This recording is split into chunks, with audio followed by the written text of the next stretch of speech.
на ковре А. Борцы весом 57 килограммов.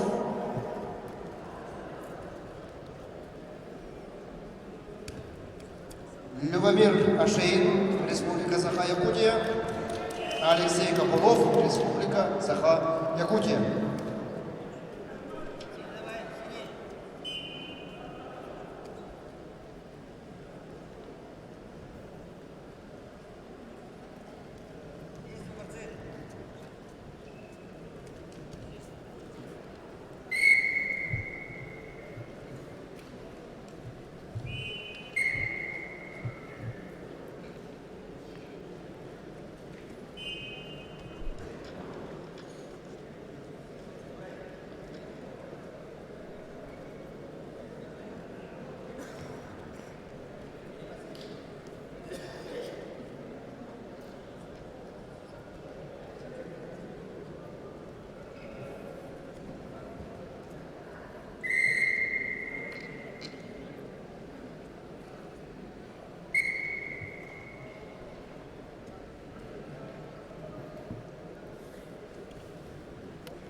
Финиш.